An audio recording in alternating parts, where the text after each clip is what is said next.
Selamat malam Bapak-Bapak sekalian. Kembali kita akan merenungkan firman Tuhan pada malam yang indah ini. Bacaan kita pada malam hari ini terambil dari Yakobus 3 ayat 13 hingga yang ke-15. Saya akan membacakannya. Hikmat yang dari atas.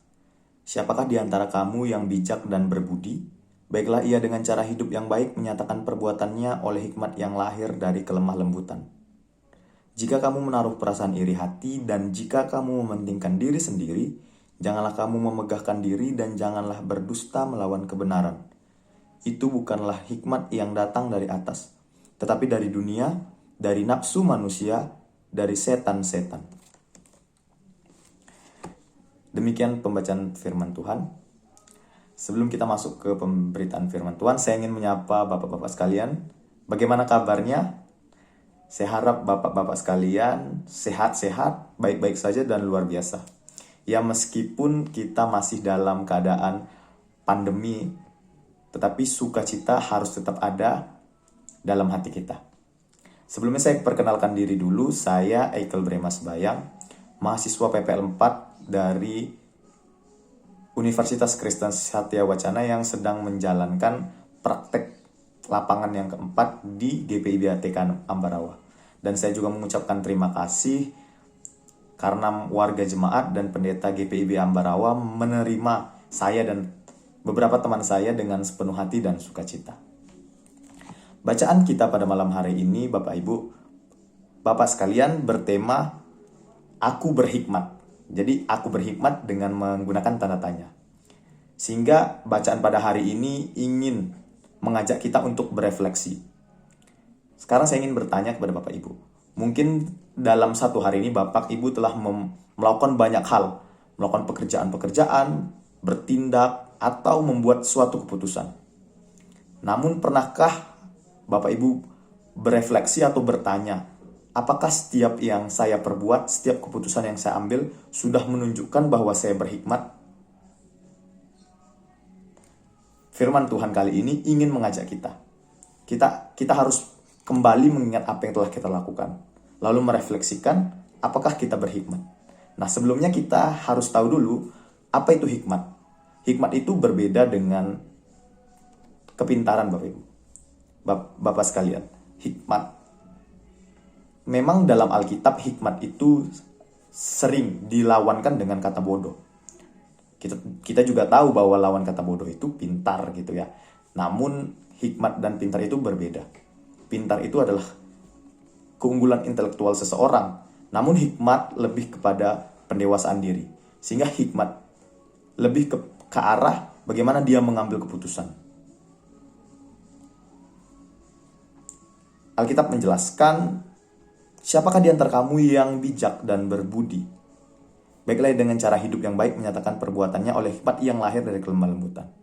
Alkitab ingin mengingatkan bahwa setiap orang yang berhikmat itu melakukan setiap tindakannya, pengambilan keputusannya itu dengan kelemah lembutan. Kita mungkin melihat ya banyak sekali orang-orang yang tidak bisa mengontrol emosinya, main hakim sendiri. Memang dia mungkin dalam posisi benar begitu, tetapi dia langsung menghantam atau memukul orang-orang yang dalam posisi salah.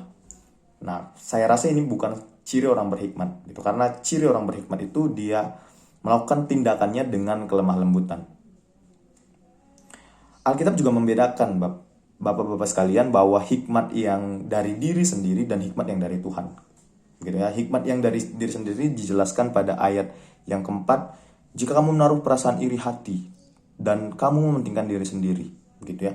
Jadi sehingga kita perlu berefleksi bahwa apakah setiap keputusan yang kita ambil itu berdasarkan memang kebutuhan orang banyak atau memang yang seharusnya, atau ada unsur-unsur untuk mementingkan diri sendiri, atau ada unsur-unsur untuk melampiaskan iri hati kepada orang lain.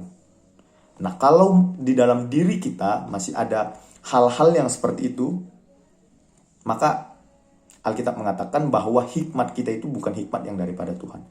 Dan sebetulnya kita belum berhikmat karena masih hikmat yang daripada diri kita sendiri. Kita masih mengutamakan kepentingan diri kita sendiri. Kita masih mengutamakan iri hati kita yang berpotensi membuat balas dendam kepada orang lain. Lalu pertanyaannya, ketika Bapak Ibu telah berefleksi dan hasil refleksi itu menyatakan bahwa sebenarnya memang Bapak Ibu belum berhikmat.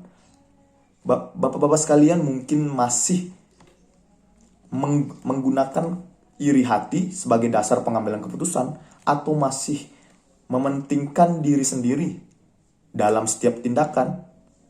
Lalu bagaimana? Apakah kita tetap dalam hal seperti itu atau bagaimana? Nah, saya ingin mengajak bapak-bapak sekalian melihat perjanjian lama dalam kitab Amsal. Dikatakan bahwa Amsal 3 ayat 7, jangan engkau menganggap dirimu sendiri bijak, takutlah akan Tuhan dan jauhilah kejahatan. Lalu satu ayat lagi, Amsal 1 ayat 7, takut akan Tuhan adalah permulaan pengetahuan, tetapi orang bodoh menghina hikmat dan didikan. Dari sini kita tahu bahwa poin yang terpenting itu adalah takut akan Tuhan. Saya membaca sebuah buku ya, yang ditulis oleh salah satu teolog yang sudah lama, namanya Adam Clarke. Dia mengatakan bahwa sebenarnya laki-laki itu diciptakan untuk bertanggung jawab dan memimpin keluarganya. Tentu ini bukan hal yang mudah bagi bapak-bapak sekalian. Memimpin keluarga dan bertanggung jawab terhadap keluarga mungkin tanpa terlihat mudah. Tetapi sebenarnya ada hal-hal yang selalu membuat kita dalam godaan. Memimpin keluarga misalnya. Seringkali kita diharuskan untuk membuat keputusan-keputusan secara cepat dalam keluarga. Mungkin ada keputusan yang bisa didiskusikan begitu. Tetapi dalam diskusi tersebut pun kita membutuhkan hikmat Tuhan sebenarnya. Apalagi keputusan yang cepat begitu ya. Tentu ini hikmat harus bekerja begitu ya.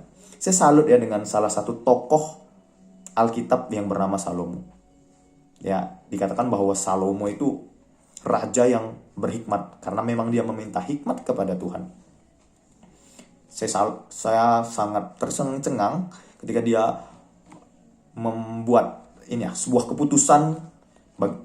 Kalau kita baca di Perjanjian Lama bagaimana dia membuat keputusan tentang bayi siapa ini gitu. Lalu dia mengambil parang, belah bayi itu, jadikan dia dua. Lalu dari situ dia mengambil keputusan bahwa ibu yang bilang jangan belah bayi itu, tetapi berikan saja kepadanya. Nah, lalu dia ambil keputusan bahwa sebenarnya ini adalah ibu yang aslinya. Saya sangat terkagum-kagum. Itu saya yakin itu tidak akan bisa dilakukan tanpa hikmat. Bahkan dengan intelektual yang tinggi pun saya rasa itu sulit dilakukan. Hikmat membantu kita membuat pengambilan keputusan. Nah, begitupun dalam pekerjaan. Kita tahu bahwa bapak-bapak sekalian adalah tulang punggung keluarga. Sehingga dalam pekerjaan pun kita harus bertanggung jawab atas setiap pekerjaan kita. Saya berharap dalam setiap keputusan dalam kerja, memimpin keluarga, bapak-bapak selalu takut akan Tuhan. Takut akan Tuhan bukan berarti sama ya antara kita takut dengan Tuhan dan kita takut kepada manusia. Takut kepada manusia mungkin kita akan selalu menghindari orang itu begitu ya, tidak mau berjumpa. Tetapi takut akan Tuhan lebih ke arah pengakuan bahwa sebenarnya Tuhan itu lebih dari kita. Tuhan itu melampaui dari kita. Sehingga setiap perintah dan setiap larangan Tuhan harus kita bedakan. Setiap perintah harus kita lakukan dan setiap larangan harus kita jauhi. Sehingga takut akan Tuhan menuntut kita untuk berlaku sesuai dengan firman Tuhan.